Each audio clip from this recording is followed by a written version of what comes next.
Hola, soy Aisea, la gata lectora, bienvenidos a mi casa. Aquí hablamos de libros.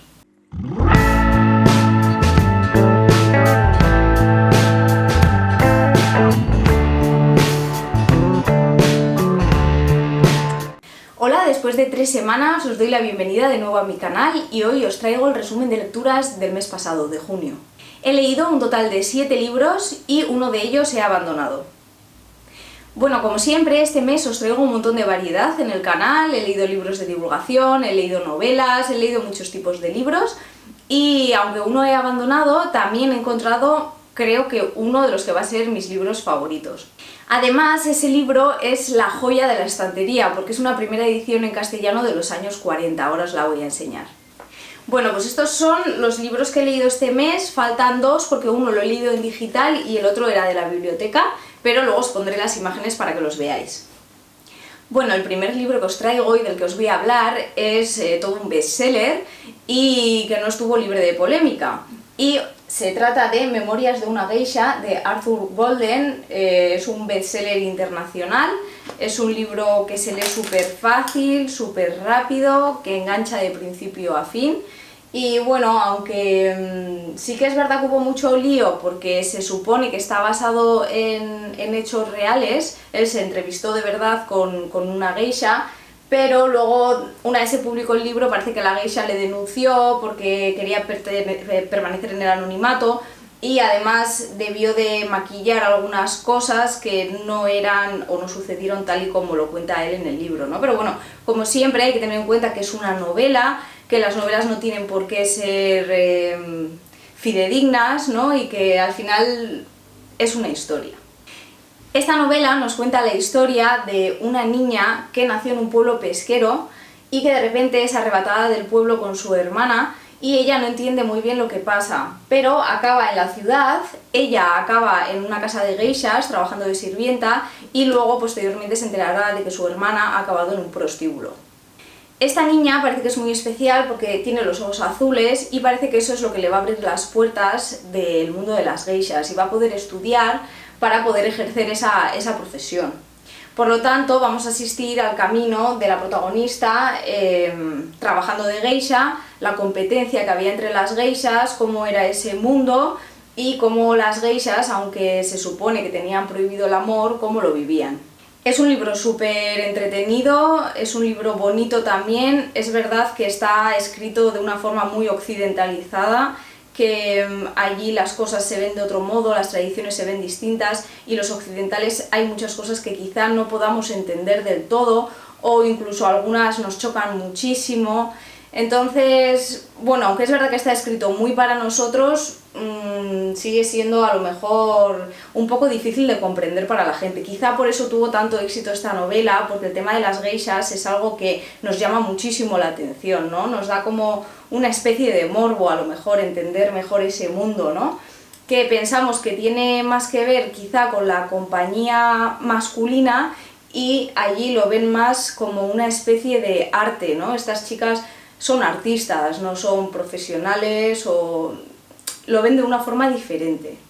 Por otro lado, también tengo que decir que la mujer que entrevistó a Arthur Golden luego sacó su propia novela para, digamos, contar su versión.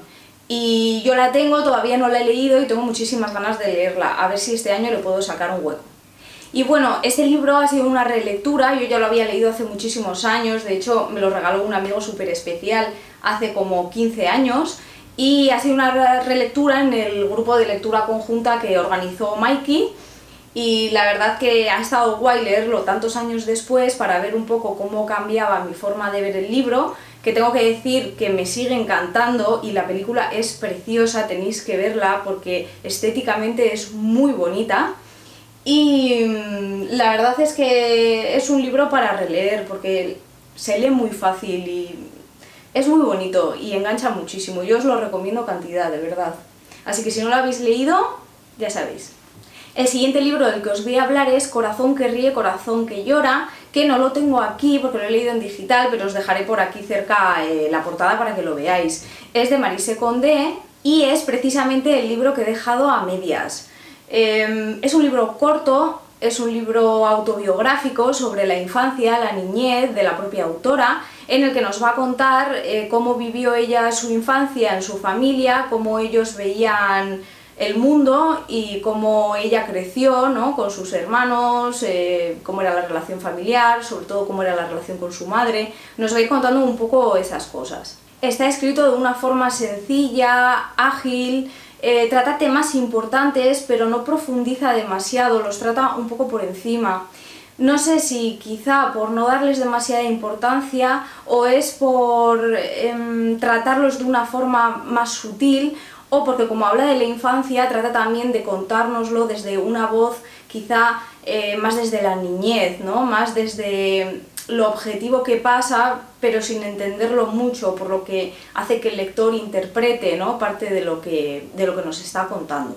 La verdad es que aunque es un libro breve y aunque es un libro fácil de leer, sencillo, lo dejé a medias. Confieso que no leí los últimos capítulos, ya vi un poquito de qué iba, es una autora que yo no conozco, por lo tanto ya de primeras no tenía curiosidad en conocerla.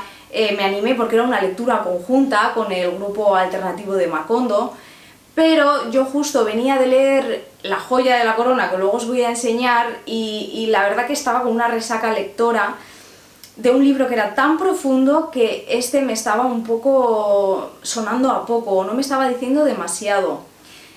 Como os he dicho, el libro es entretenido, está bien, quizá eso me anime a leer alguna novela de la autora, y es muy probable que si leo algo de ella y me gusta, retome de nuevo este libro para conocerla a la autora más a fondo.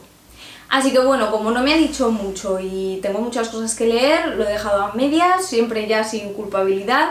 Dejar a medias un libro que no te está aportando, para mí es una de las mejores decisiones que he tomado en mi vida, siempre sin cerrarse, porque nunca sabes cuándo puedes retomarlo y disfrutarlo. Incluso un libro que hayas leído que no te haya gustado, quizá en otro momento. Al final es verdad que el autor, el libro pone una parte, pero el lector pone precisamente la otra parte, ¿no?, que depende de tus circunstancias, de tu momento vital y de muchísimas cosas. El siguiente libro que os traigo es Doña Bárbara, de Rómulo Gallegos, que leímos en la lectura conjunta de Macondo. Tampoco lo tengo aquí para enseñároslo porque era de la biblioteca, pero os dejaré la foto por aquí. Lo más bonito que tiene el Club de Lectura Macondo es que podemos leer libros que creo que yo, por ejemplo, no elegiría, los disfrutas un montón, aprendes muchísimo, ves los comentarios que tienen los demás tan interesantes, toda la información extra que se pone en el grupo para aprender, pues por ejemplo es un clásico venezolano, para aprender sobre el país de Venezuela, sobre el contexto, sobre el mismo autor. Entonces es una forma de aprender mucho saliendo de la zona de confort, y aparte que los macondianos son geniales porque entre memes, los comentarios que hay, las conversaciones que hay en el Telegram y todo, es fantástico. Así que os tenéis que apuntar a Macondo porque encima ahora vamos a empezar un viaje por la Tierra Media leyendo El Hobbit y El Señor de los Anillos, o sea que hay que apuntarse. Bueno, y volviendo a Doña Bárbara, ya os he dicho que es un clásico venezolano, por lo tanto está ambientado en las llanuras de Venezuela, y de este libro se hizo una telenovela y creo que se han hecho algunas películas. Es un libro pues que tiene su salseo, evidentemente hay que contextualizarlo porque es creo que del 1920 y algo, ahora no estoy segura, y eso, hay que ponerlo en contexto. El protagonista de esta historia es Santos Luzardo, que creció en la llanura, pero por unos motivos de problemas entre familias y demás, la mamá se lo llevó no sé a dónde se lo llevó, a una ciudad. Total que con los años la mamá muere y él vuelve porque allí le queda una finca. Una finca que le han estado triquitrí los vecinos e incluso la persona que había contratado para que le llevara la finca. Entonces, visto que ahí le están toreando dinero y le están robando ganado y demás, decide volverse y hacerse cargo de la finca. Así que el heredero de Altamira, que es así como se llama la finca, que es su propiedad, se encuentra con una vecina que es la dueña de El Miedo, otra finca, y que se llama Doña Bárbara y debe ser una devoradora de hombres, ¿no? Tiene la fama de que es mala, de que es bruja, de que es hechicera, de que tiene comprados allí pues prácticamente a todos los políticos de la zona, que la ley del llano es la ley que ella ha construido, ¿no?, para ella. Y nada, veremos un poco cómo este hombre de ciudad, que aunque él, digamos, lleva en la genética, ¿no?, el llano, cómo vuelve y tiene que ganarse a la gente de allí y además tiene que enfrentarse a Doña Bárbara, ¿no? Cómo será su relación, cómo él llevará este cambio de vida en la ciudad a la vida salvaje y cómo podrá él recuperar lo que es suyo. Bueno, ¿qué es lo que pasa con esta novela? Lo que pasa es que tú al principio lees la sinopsis y te esperas algo, te esperas una novela de personajes, te esperas que Doña Bárbara vaya a ser un personaje fuerte, principal, es un personaje muy atrayente, teníamos muchísimas ganas de conocerla, de ver qué es lo que podía hacer, cómo iba a comerse a Santos Luzardo, pero en realidad esta novela lo que pretende es crear una especie de metáfora, ¿no? Que hablábamos del tema del choque de la civilización y la naturaleza salvaje, ¿no? Y cómo el hombre siempre intenta domar una naturaleza que al final se revela. ¿Qué pasa? Que al final no nos encontramos a unos personajes ricos en sí mismos, sino que nos encontramos un contexto, un ambiente muy rico y muy cuidado. Entonces aprenderemos más sobre el llano, la zona, el lugar, cómo se vive, que sobre los propios personajes en sí mismos. Además, Santos Luzardo se presenta como un héroe y todo lo que hace es como un héroe. Entonces, claro, ya hemos dicho, ¿no?, que hay que contextualizarlo. El hombre se muestra como un machote, hay unas escenas muy divertidas en las que la gente del pueblo lo admira, incluso llega a decir, ves, es que tiene mucho vello enmarañado en el pecho, es un machote. Pues hay ese tipo de cosas, ¿no? Que, a ver, pues hay que entender que es un libro escrito en otra época, en otro lugar, ¿no? Habla muchísimo de la ganadería, aparece en alguna escena también de maltrato animal. Bueno, pues hay que entender también, ¿no?, pues que es de otra época. A pesar de todo, es un libro bastante bonito, es un libro que el final es impresionante, es un buen cierre y vale la pena leerlo para reflexionar un poco, para conocer mejor la historia del país y la verdad que sí, me gustó. Hombre, es verdad que no ha sido quizá la mejor lectura que hayamos tenido en Macondo, puede ser, pero lo bueno de leer en Macondo es que leas lo que leas le vas a sacar un montón de partido, precisamente por la fuerza que tiene el grupo y por todo lo que Marisa y Jan aportan, ¿no?, de extra. Bueno, el siguiente libro que os traigo es El ingenio de los pájaros, de Jennifer Ackerman. Con este libro tengo sentimientos encontrados. Por un lado es un libro precioso, la portada es preciosa, el tema es apasionante, pero como siempre las expectativas a veces nos juegan una mala pasada. Aquí dice en la portada, lea este libro, salga al parque, al campo, relájese, mire y escuche, querrá saber más y más sobre el asombroso ingenio de los pájaros. Tú lo que esperas es que con este libro vas a conocer más sobre las capacidades cognitivas que tienen los pájaros en general y, por lo que dice ahí, pájaros comunes que podemos ver en el día a día. ¿Qué es lo que nos encontramos? Pues algo muy alejado de esta realidad, y es que lo que vamos a ver son distintas investigaciones que se han hecho en laboratorios sobre especies concretas de pájaros y concretamente especies que son consideradas las más avanzadas cognitivamente o las más inteligentes. Básicamente nos va a hablar de los cuervos, de las cacatúas y alguna especie más pues que es famosa, ¿no?, por su inteligencia. ¿Qué pasa? ¿Cómo miden esta inteligencia? En laboratorios, ideando puzzles y cosas que los pájaros tienen un tiempo para solucionar.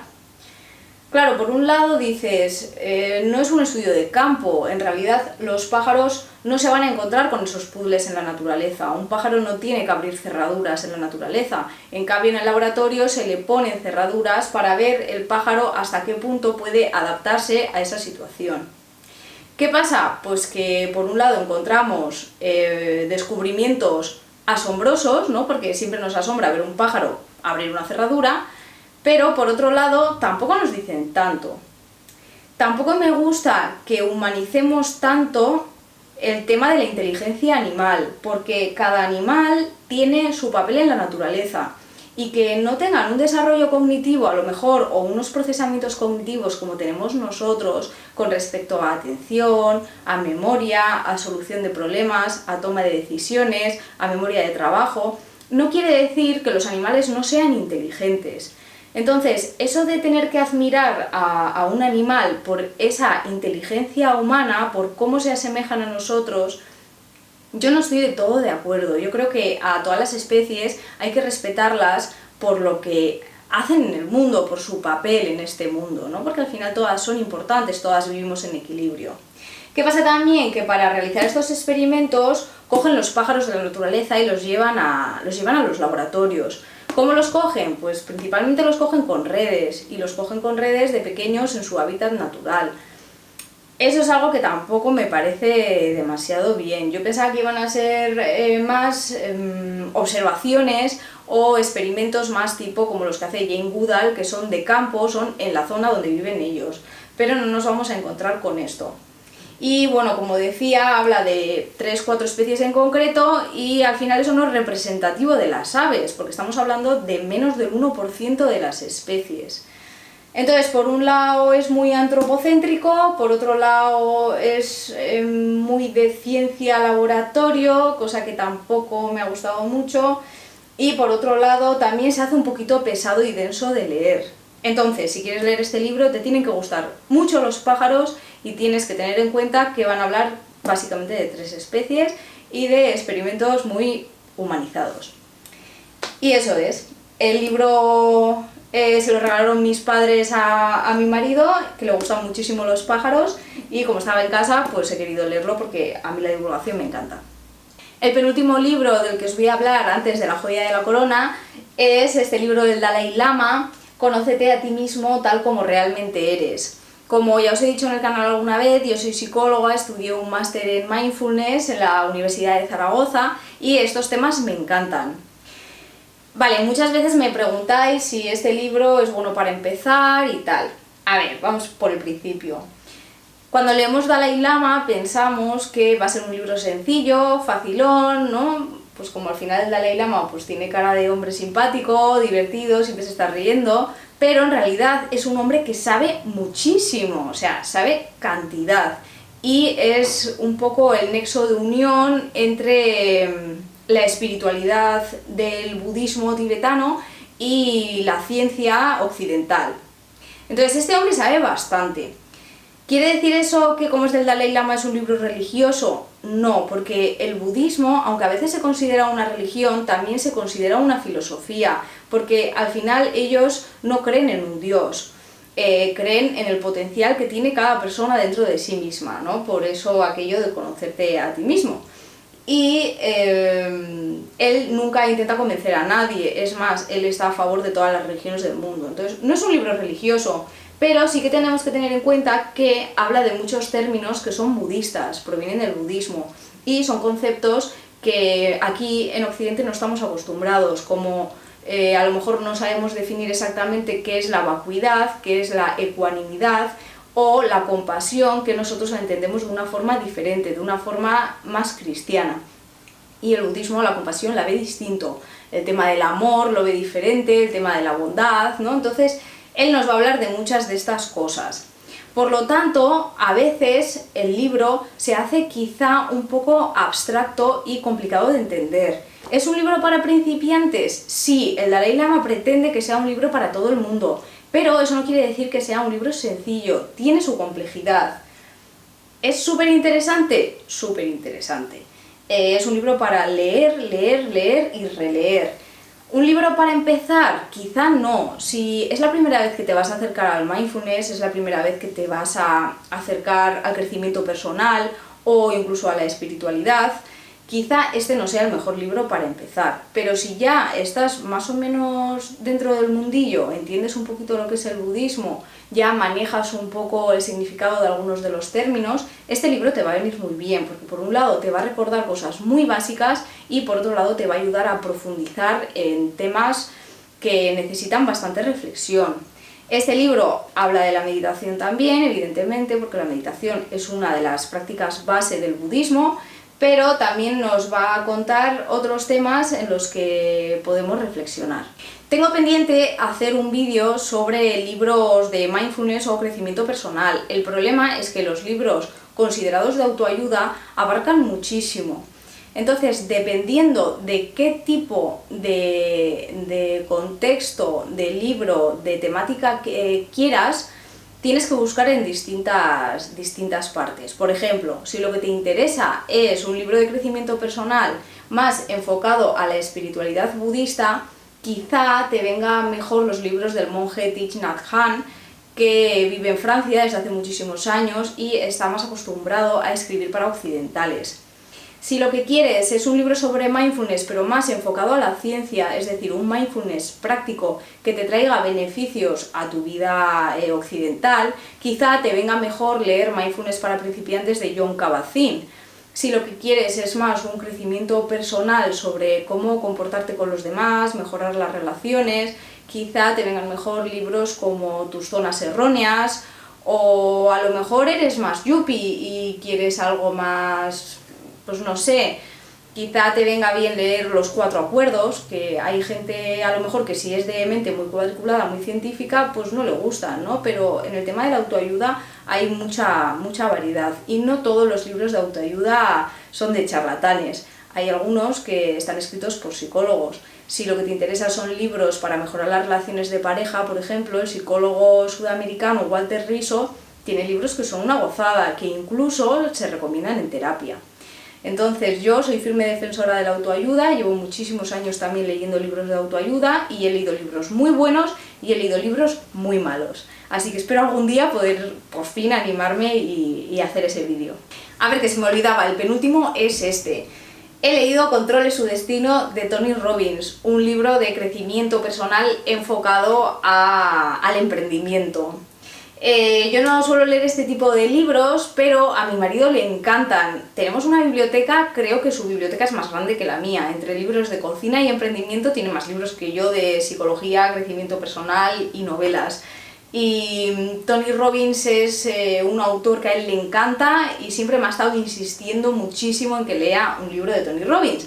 Y al final me dije, pues vale, voy a leer uno. Y en vez de dejarme uno de los que él tiene, me compró este, para que yo lo subrayara para mí. Y la verdad es que lo he subrayado muchísimo, tiene un montón de pegatinillas y bueno, os voy a contar un poco. Tony Robbins es un coach o como se le llame, norteamericano que se hizo famoso allí, pero ahora es internacionalmente conocido.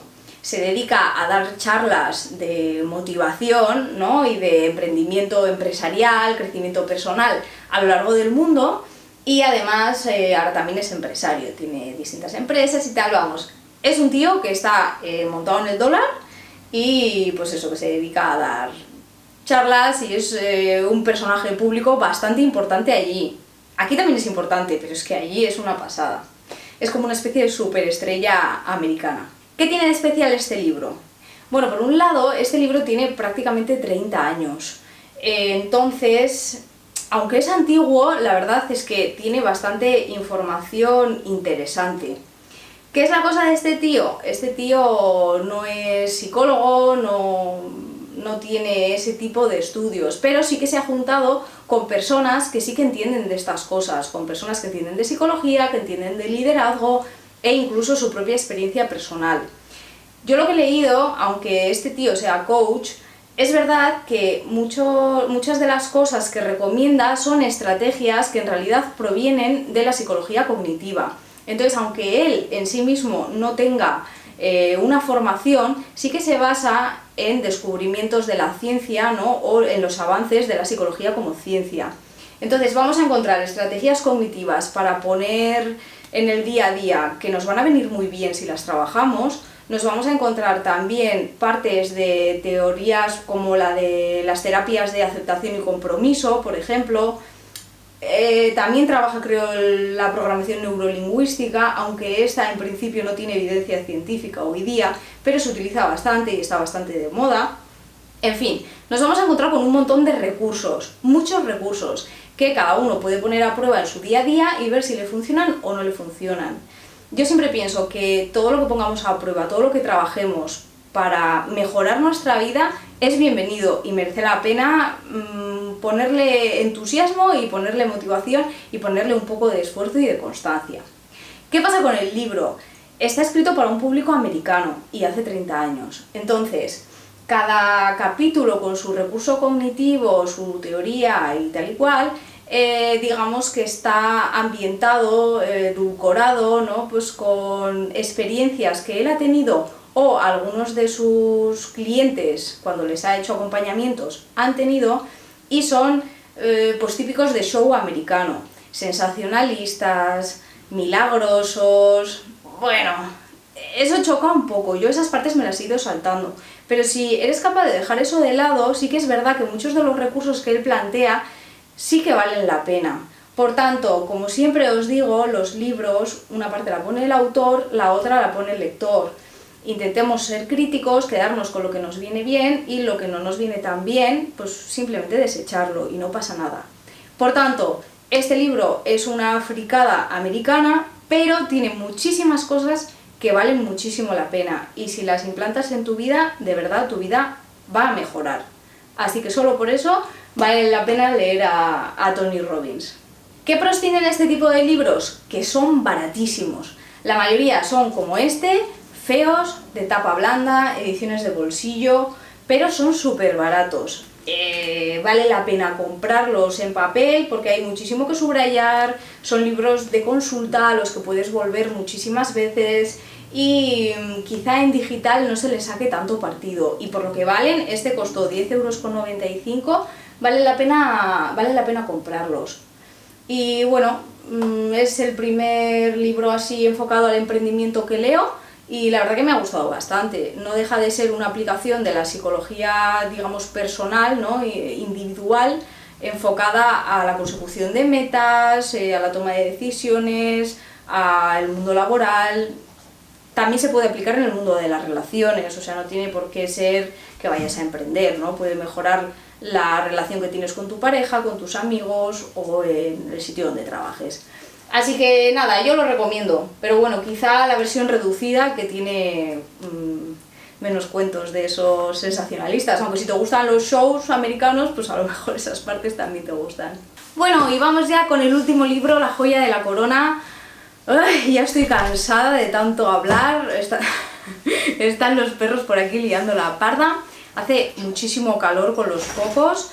Y nada, os voy a enseñar la última lectura que he hecho, que es este libro que me ha enamorado. ¡Tosco! ¡Araña! ¿Qué pasa? Ya lo siento, tener perros es así. Ven aquí, ven, Tos. Ven. Esheri. Ahí. ¿Se ve? No se le ha visto nada. No se le ha visto nada. Bueno, pues tengo perros, lo juro. Sí, ahora se les ve. ¿Qué pasa? ¿Qué? ¿Esheri, araña? ¿Esheri, que tengo que acabar? ¿Que se van a quedar sin ver la joya de la corona? Me cachis la mar. Venga, al Choco, ya, los dos. Venga, Choco. Bueno, pues eso. Como os decía, bueno, ya sabéis que tengo 2 perros y 3 gatos, y bastante es que no han aparecido en ningún vídeo y se han portado todos súper bien, así que ya era hora de que alguno apareciera. Lo que os decía, os enseño la joya de la corona. Lo que el viento se llevó ha sido la lectura que he hecho de forma conjunta con algunos amigos, y con Marina, con Guillermo, con Alejandra, con Adrián, y lo hemos pasado genial. Ha sido una lectura que, aunque tiene más de 1000 páginas, la hemos leído en 3 semanas solamente, en un grupo de Telegram.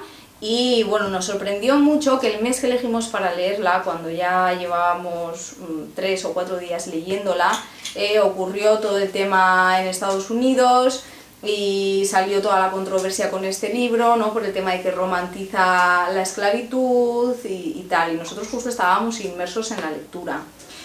La verdad es que me ha sorprendido muchísimo, es un libro precioso. La historia es impresionante, aunque es largo, se hace súper llevadero, siempre quieres leer más y más, los personajes son impresionantes, no hay palabras.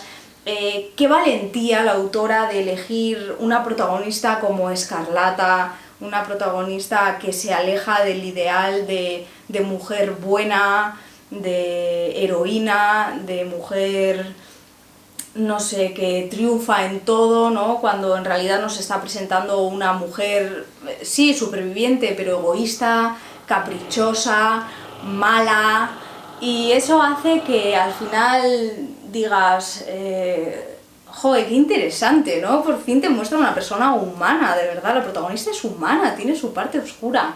Y bueno, eso por no hablar del otro protagonista o coprotagonista, que es Red, que es un hombre que no tiene pelos en la lengua, que no le importa decir lo que piensa. Y la verdad es que ha sido un libro que me ha gustado muchísimo, de verdad, tanto la historia como los personajes. Nada, ahora está el vecino con el taladro, pero es que no voy a parar la toma, la verdad, porque ya estoy muy cansada. Como os decía, es un libro fantástico, nos va a hablar de cómo vivían los perdedores, ¿no?, en la guerra de secesión en Estados Unidos, cómo vivieron ellos la abolición de la esclavitud, el perder la guerra, cómo vivieron la posguerra, la pérdida de sus privilegios, de las riquezas, cómo algunos lograron salir adelante adaptándose, otros se quedaron atrás. Bueno, la verdad que es una novela genial, los personajes son geniales, la historia es genial, atrapa muchísimo. ¿Que no es un reflejo exacto de la realidad? Evidentemente, en novelas nunca vamos a encontrar un reflejo exacto de la realidad, vamos a encontrar una interpretación de lo que le pasa a los personajes que aparecen aquí. Entonces, que tengamos que censurar libros porque interpreten la realidad de una manera que no es la general, pues es que entonces nos quedaríamos casi sin libros. Hay que contextualizar también en qué época fue escrito, por quién, y vuelvo a decir, el lector tiene un trabajo muy importante que hacer al interpretar lo que lee y al darse cuenta de que esto es una historia de ficción, como hay otras tantas historias. Entonces yo la recomiendo, de verdad, porque sin duda se ha convertido en uno de mis libros favoritos.